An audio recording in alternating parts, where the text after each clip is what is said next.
जय हिंद मेरे प्यारे साथियों, कैसे हो आप सभी लोग। आई होप कि आप सभी लोग बहुत अच्छे होंगे। दोस्तों, भारतीय डाक विभाग यानी कि इंडिया पोस्ट ऑफिस जीडीएस की ये जो भर्ती आई हुई है 21,413 पदों पर, काफ़ी सारे कैंडिडेट ऐसे हैं ना जिन्होंने फॉर्म को अप्लाई किया है और जो फॉर्म का स्क्रीनशॉट है वो मेरे पास भेजे हैं। यहाँ पर कैंडिडेट जानते हैं जीडीएस की भर्ती को लेकर के फॉर्म को अप्लाई करने में तरह तरह की गलती कर रहे हैं। तो स्टूडेंट यहाँ पर क्या गलती कर रहे हैं उसके बारे में आज की वीडियो में मैं आपको जानकारी दूंगा। साथ ही साथ यहाँ पर जीडीएस की इस भर्ती में किस कैटेगरी के कैंडिडेट को कितना आरक्षण का फायदा मिलेगा उसके बारे में जानकारी दूंगा।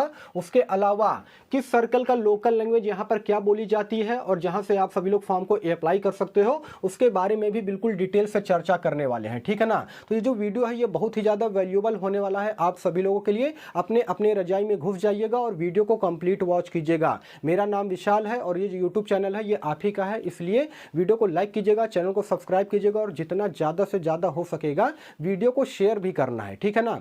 आइए बिना समय गवाए वीडियो को कंटिन्यू करते हैं। सबसे पहले मैं आपको बताऊंगा कि फॉर्म अप्लाई करने में स्टूडेंट कहां पर गलती कर रहे हैं। तो देखिए, नंबर 1 की अगर मैं बात करूंगा ना, तो अपने डिवीजन में खुद की कैटेगरी में कितने नंबर ऑफ टोटल सीटों पर वैकेंसी आई है ये जाने बगैर कैंडिडेट जो है फॉर्म को अप्लाई करे दे रहे हैं। अभी कुछ दिन पहले मैंने आपको क्या बताया था, 2 डिवीजन का मैंने एग्जांपल आपको दिया था ना, जैसे कि लखनऊ डिवीजन हो गया, उसके अलावा बाराबंकी डिवीजन हो गया। और मान लीजिए कि आप ओबीसी कैटेगरी से बिलोंग करते हो, लखनऊ में आपकी कैटेगरी में 50 सीटें हैं और बाराबंकी में जो है 150 सीटें हैं। तो आप कहां से फॉर्म आप अप्लाई करोगे? आपको अप्लाई करना चाहिए बाराबंकी से, यहां पर आपके सिलेक्शन का चांस जो है ज्यादा रहेगा। मान लीजिए लखनऊ से आपने फॉर्म को अप्लाई कर दिया तो यहां पर सिलेक्शन का चांस तो वैसे भी आपका कम हो जाएगा ना। लेकिन कैंडिडेट जानते क्या कर रहे हैं, इन सब की परवाह किए बगैर जो है कि मेरी कैटेगरी में किस डिवीजन में कहां पर नंबर ऑफ टोटल सीटें ज्यादा है, कहां पर कम है, इन सब चीजों को चेक नहीं कर रहे हैं ना, एनालिसिस कर रहे हैं, जा रहे हैं डायरेक्ट साइबर कैफे और वहां पर फॉर्म अप्लाई कर दे रहे हैं। उनको किसी चीज से कोई मतलब नहीं है। तो ये बहुत बड़ी गलती है। अगर आपने जीडीएस इस भर्ती में फॉर्म को अप्लाई नहीं किया है तो ये गलती आप लोग बिल्कुल भी मत कीजिएगा। सबसे पहले ये देखिए कि आपकी कैटेगरी में कहां पर किस डिवीजन में ज्यादा नंबर ऑफ टोटल सीटें हैं और उसी के अकॉर्डिंग आपको फॉर्म अप्लाई करना है। दूसरी सबसे बड़ी गलती क्या कर रहे हैं बच्चे की पोस्ट प्रेफरेंस को लेकर के बहुत बड़ी गलती कर रहे हैं। कुछ कैंडिडेट तो ऐसे हैं जो कि पोस्ट प्रेफरेंस के बारे में जानते ही नहीं है कि पोस्ट प्रेफरेंस कहते किसे हैं।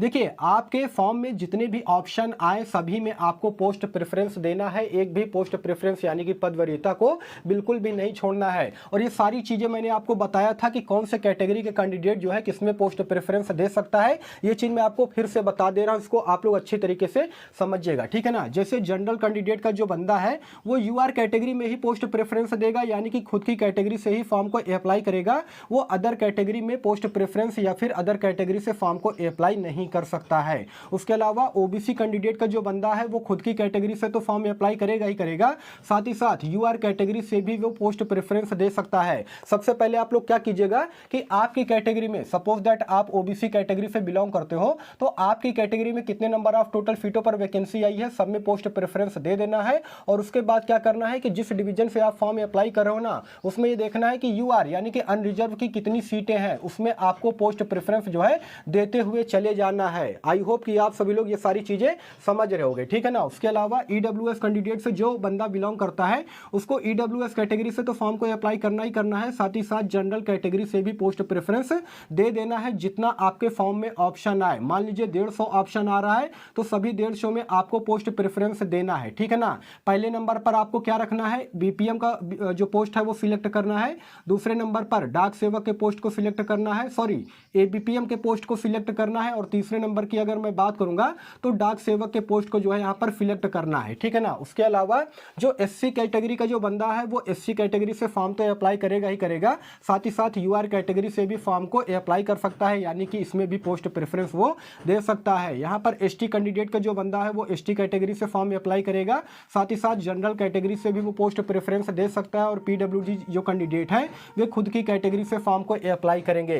तो ये सारी चीजें आप लोग इनका लाभ उठाइए, ठीक है ना। अगर पोस्ट प्रेफरेंस में ये लाभ अगर आप नहीं उठाओगे तो होगा क्या कि रिजर्वेशन कोटे का लाभ आपको यहाँ पर नहीं मिल सकता है। सबसे पहले यहाँ पर आप लोग ये जानिए कि किस कैटेगरी के कैंडिडेट को यहाँ पर रिजर्वेशन का कितना लाभ मिलेगा। तो दोस्तों, जैसे जनरल कैटेगरी की अगर मैं बात करूंगा तो इनको 10% का आरक्षण मिलता है सभी गवर्नमेंट वैकेंसी में। ये सेंट्रल गवर्नमेंट की वैकेंसी है तो इसमें भी आपको जितने भी जनरल कैटेगरी से बिलोंग करते हैं कैंडिडेट उनको 10% का आरक्षण मिलेगा। हालांकि ये आरक्षण पहले जनरल कैंडिडेट को नहीं दिया जाता था, था, लेकिन 2019 संविधान संशोधन के बाद जो है जनरल कैंडिडेट को भी 10% का आरक्षण दिया जाने लगा। उसके बाद जो है ओबीसी कैटेगरी की अगर मैं बात करूंगा तो सबसे ज्यादा आरक्षण जो है इन्हीं को मिलता है, ओबीसी कैटेगरी के कैंडिडेट को। इनको टोटल यहाँ पर 27% का आरक्षण का लाभ आपको दिया जाएगा। लेकिन कब दिया जाएगा? जब आप पोस्ट प्रेफरेंस का जो लाभ है उसको उठाओगे, इसका यूज करोगे तब, ठीक है ना। उसके अलावा एससी कैटेगरी का जो बंदा है उनको 15% का आरक्षण दिया जाता है। एसटी कैटेगरी का जो बंदा है उनको 7.5 यानी कि 7.5% का आरक्षण दिया जाता है। उसके अलावा ईडब्ल्यूएस की अगर मैं बात करूंगा तो उनको टोटल 10% का आरक्षण दिया जाता है, और जितने भी पीडब्ल्यूडी कैंडिडेट हैं उनको टोटल 4% का आरक्षण दिया जाता है। देखिए, सबसे पहले आपको यह देखना है ना कि आपकी कैटेगरी में कितने नंबर ऑफ टोटल सीटों पर वैकेंसी आई हुई है। यहां पर मैंने कैटेगरी वाइज वैकेंसी के बारे में बता रखा है। जैसे कि जनरल कैटेगरी की अगर मैं बात करूंगा तो सबसे ज्यादा सीटें यूआर कैटेगरी में शामिल है, 9735। तो इसका लाभ जो है आप सभी लोग को उठाना है। आप चाहे किसी भी कैटेगरी से यहां पर बिलोंग करते हो तो इसका लाभ यहां पर उठा सकते हो, ठीक है ना। उसके अलावा ओबीसी की अगर मैं बात करूंगा तो ओबीसी में 4164 पोस्ट पर भर्ती निकाली गई है। ईडब्ल्यूएस में 1952 पोस्ट पर भर्ती निकाली गई है। उसके अलावा एससी में 2867 सीटें हैं, एसटी में 2086 सीटें हैं, और पीडब्ल्यूडी ऑल कैटेगरी को मिला करके यहाँ पर 609 पोस्ट पर भर्ती निकाली गई है। उसके अलावा दोस्तों काफी सारे कैंडिडेट जानते क्या कर रहे हैं? डुप्लीकेट रजिस्ट्रेशन के माध्यम से एक साथ 2 सर्कल में फॉर्म को अप्लाई कर दे रहे हैं। ये बहुत बड़ी गलती है। क्या कर रहे हैं कि एक में फादर नेम डाले दे रहे हैं, दूसरे में मदर नेम डाले दे रहे हैं, और उसके बाद 2 अलग अलग सर्कल से फॉर्म को अप्लाई कर दे रहे हैं। ऐसे कैंडिडेट जानते हैं आगे चल करके बहुत बुरा फंसेंगे। मान लीजिए कि आपका जो है किसी न किसी मेरिट सूची में नाम आ जाता है, उसके बाद आपका डॉक्यूमेंट वेरिफिकेशन होगा, है ना, डॉक्यूमेंट वेरिफिकेशन होगा। और आपको मालूम है कि यहाँ पर 2 बार डॉक्यूमेंट वेरिफिकेशन होता है जीडीएस की इस भर्ती में। पहली बार जो आपका डीवी होगा वो इंगेजिंग अथॉरिटी के द्वारा होगा, और दूसरी बार जो आपका डॉक्यूमेंट वेरिफिकेशन होगा वो वेरीफाइंग अथॉरिटी के द्वारा होगा। और इसमें आप सभी लोग को मालूम है कि डिजी लॉकर का भी यूज किया जाता है, जिससे कि आप ट्रेस कर लिए जाओगे कि कहीं आपने डुप्लीकेट रजिस्ट्रेशन से अलग अलग जगह पर तो फॉर्म अप्लाई नहीं किया है। तो इसलिए ज़्यादा होशियार मत बनिए। किसी एक सर्कल से और किसी एक डिवीजन से आप सभी लोग फॉर्म को अप्लाई कीजिए, वो ज़्यादा ठीक रहेगा। नहीं तो ज़्यादा होशियारी करोगे तो आगे चल करके हो सकता है कि आप पर कानूनी कार्रवाई जो है हो सके, ठीक है ना। तो इस चीज़ को आप लोग समझिएगा। उसके अलावा एक बात मैं आपको और बताना चाहूँगा कि जब आप फॉर्म अप्लाई कर लोगे ना, उसके बाद 2-3 बार उसे अच्छी तरीके से चेक करना है कि मेरे द्वारा जो भी डेटा फुलफिल किया गया है वो अच्छी तरीके से बिल्कुल सटीक है कि नहीं, किसी प्रकार का कोई मिस्टेक तो नहीं है नेम के स्पेलिंग में, डेट ऑफ बर्थ में, या फिर फादर नेम में, या फिर एड्रेस में। अच्छी तरीके से सब कुछ आपको जांच लेना है, ठीक है। आपने सारे सब्जेक्ट का वहां पर जो नंबर डाला है वो सब कुछ सही है कि नहीं सही है, उसके बाद ही आपको फाइनल सबमिट करना है, ठीक है ना। और उसके बाद क्या करना है कि एप्लीकेशन स्टेटस को एक बार जरूर चेक कर लीजिएगा, एक्सेप्टेड है या रिजेक्टेड, ठीक है ना। एप्लीकेशन स्टेटस को चेक करना बहुत जरूरी है, ठीक है ना। और वो चीज़ आप फाइनल सबमिट करने से पहले सारा डाटा जो फुलफिल किया उसे आप सभी लोग अच्छी तरीके से देख लीजिएगा। तो फॉर्म अप्लाई करने में स्टूडेंट कहाँ पर गलती कर रहे थे वो मैंने आपको बता दिया है, तो ये गलती आपको बिल्कुल भी नहीं करनी है। अब मैं आपको बताऊंगा कि किस सर्कल में कौन सा लोकल लैंग्वेज बोली जाती है और कहां से आप सभी लोग फॉर्म को अप्लाई कर सकते हो। काफ़ी सारे कैंडिडेट मुझसे ये कह रहे हैं कि सर ये बताइए, मैं जो है यूपी से हूं, तो क्या मैं महाराष्ट्र से फॉर्म को अप्लाई कर सकता हूं कि नहीं, या फिर गुजरात से फॉर्म को अप्लाई कर सकता हूं कि नहीं। दोस्तों, ये रेलवे ग्रुप डी की भर्ती नहीं है कि अलग अलग सर्कल से, अलग अलग जोन से आप फॉर्म को अप्लाई कर सकते हो। यहाँ पर लोकल लैंग्वेज को देखा जाता है कि आपने 10वीं में कौन से लोकल लैंग्वेज पढ़ा है, उसी के अनुसार आप यहाँ पर सर्कल या डिवीजन जो है चूज कर सकते हो, ठीक है ना। तो इस चीज़ को आप लोग अच्छी तरीके से समझिएगा।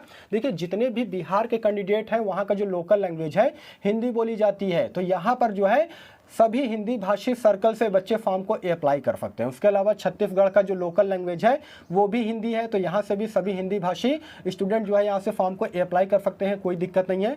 उसके अलावा यूपी की अगर मैं बात करूँगा तो यहाँ भी लोकल लैंग्वेज हिंदी बोली जाती है, झारखंड में भी हिंदी बोली जाती है, मध्य प्रदेश का भी लोकल लैंग्वेज हिंदी है। तो सभी हिंदी भाषी सर्कल के जो स्टूडेंट हैं इन सभी सर्कल से फॉर्म को अप्लाई कर सकते हैं, ठीक है ना। उसके अलावा असम की अगर मैं बात करूँगा दोस्तों, तो यहाँ पर अलग अलग डिवीजन में अलग अलग लोकल लैंग्वेज बोली जाती है। जैसा कि मैंने आपको कल की वीडियो में भी बताया था और आज भी बता दे रहा हूं कि कुछ ऐसे डिवीजन है जहां पर असमिया बोला जाता है, कुछ ऐसे डिवीजन है जहां पर बोडो और बंगला बोली जाती है, और कुछ ऐसे भी डिवीजन है जहां पर हिंदी और इंग्लिश जो है वहां पर बोली जाती है। तो जितने भी हिंदी भाषी सर्कल के जो स्टूडेंट है उनको असम से फॉर्म अप्लाई नहीं करना चाहिए, क्योंकि देखिए आपके लिए जो है कुछ ही ऐसे डिवीजन है जहां पर हिंदी बोली जाती है, वहां पर नंबर ऑफ टोटल सीटें काफी कम है, तो वहां से अप्लाई करने का कोई भी मतलब नहीं है, वहां से कोई भी फायदा नहीं है, ठीक है ना। उसके अलावा नॉर्थ ईस्ट की अगर मैं बात करूंगा जिसके अंतर्गत 7 सिस्टर का नाम आता है, जिसमें अरुणाचल प्रदेश, मेघालय, मिजोरम, उसके अलावा मणिपुर, नागालैंड, सिक्किम जो है ये सारे के सारे स्टेट शामिल है, ठीक है ना। अब देखिए यहाँ की अगर मैं बात करूंगा दोस्तों तो सभी अलग अलग डिवीजन में जो है